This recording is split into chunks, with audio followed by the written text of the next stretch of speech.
What's up, friend? One of the questions I get the most on stream is which one is better, Succession or Awakening? Well, you're in luck, because today I will give you the definitive answer so you can make an informed decision on which one is the best fit for you. Before I start, remember to subscribe to the channel and like the video to outplay the YouTube algorithm.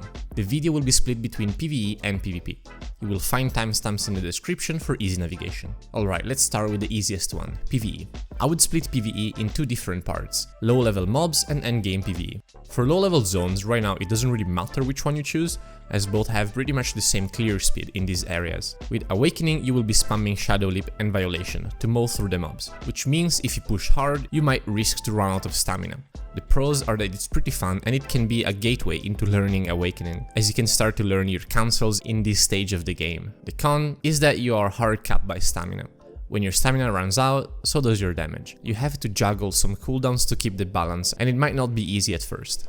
There is a misconception that Succession is not as good in these type of spots. This is simply not true, as most of the time I switch back and forth, Succession was always a little bit faster. Here you have no stamina issue, because your movement comes from Midnight Stinger and Rushing Crow. You're mostly gonna be spamming those two mobility skills into pressing C for TBS and Violation, and you can finish off mobs around with other cooldowns like Rabam or Dark Flame. The pros are that this is a little bit faster, and you have bigger AoEs. You have the use of more ranged skills to finish mobs that are far away or that you just left behind.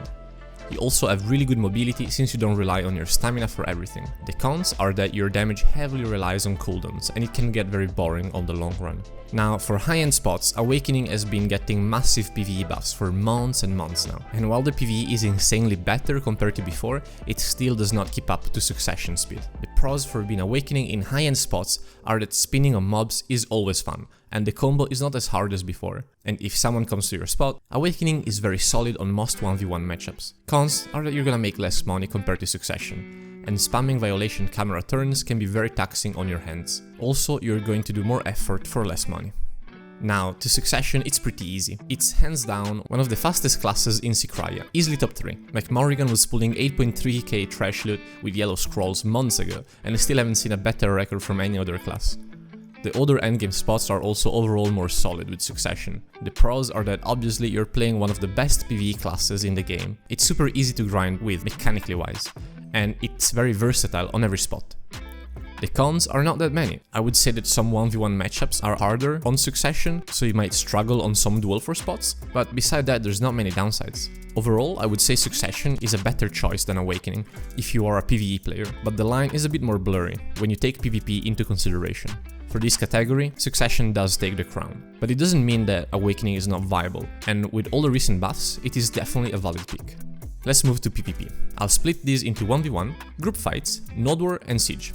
In 1v1, Awakening Sorc is one of the most infamous classes. We are spamming iframes, CCing people endlessly, and being annoying little c***s. The biggest difference here is the playstyle. On Awakening, you wanna play very reactionary. Pretty much everything we do is abusing one of our opponent's openings, while they're going for us. The pros of choosing Awakening for 1v1 is that the skill ceiling for this class is pretty much infinite. Your only limits are desync and CC resistances. The class is ridiculously fun to play and to learn, and the combo potential is also probably the best in the game. The matchups are mostly all from good to decent. There are very few bad ones, but again, you can always come out on top with some skill and style. Biggest con is that it relies heavily on how good your internet is, how good your PC is, and how good you are.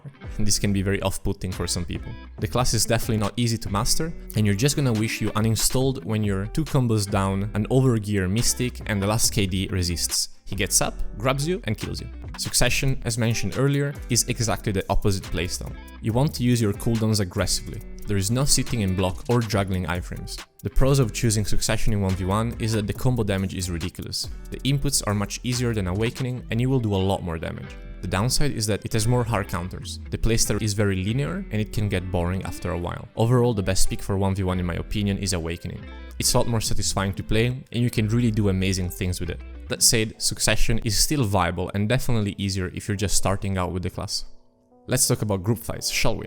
So, anywhere from 3v3 arena to an open world brawl. With Awakening, you won't be able to pull off fancy combos here. Most of them are very unprotected and require some sort of setup. In most scenarios, you're a glorified CC bot. But then again, as I often say, Awakening is gonna be as good as you are. A good player will always pull his weight. Pros are that the class is incredibly mobile and slippery, and has a lot of CCs to set up a kill. Cons is that the damage is unprotected, and you won't be able to really DPS unless you throw a fatty 50% BSR. Succession is, once again, the opposite. The pros is that you have a lot of protected damage, both melee and ranged. The con is that you're much more vulnerable. Once your stamina runs out, you're pretty much a free kill to whoever can apply pressure on you. The conclusion for this one is a draw, in my opinion. The answer will heavily depend on who you're fighting, with and against. In this type of fights, class composition matters a lot, and you will always need to fill different roles. Okay, so the next two are pretty easy. Let's talk about nodewars. Awakening just got an insane buff to both Grim Reaper and Kartian Nightmare, who are likely gonna make a big difference in your performance in nodewar. But the biggest issue with Awakening skill set is that you can't really push without leaving a gazillion openings. So you're kinda stuck either in your backline or in some defense role, like protecting cannons, flags and base. The pros is that it fills those niche roles really well, and there is nothing that compares to throwing a fat 50% and hearing the kill feed pop off. The cons are that you're going to do three things in nodewar: cast Dream of Doom on cooldown, cast 50% on cooldown, and cast Kartian Nightmare on cooldown. Very boring and one-dimensional. Succession, on the other hand, is very proactive, and you're always with your hands full. The pros are that the mobility is protected and on low cooldown. You always have targets to blast from a distance, and you can actually push with your guild. The damage is sick and it's really fun to play. The con is that you can't really do much alone against strong and coordinated guilds. This one is a pretty easy conclusion. I would recommend Succession for nodewar unless you're feeling some super niche role within your guild. Now for Siege. Awakening was straight up traumatic to play, up until recently, when they removed the extra HP bonus from Siege.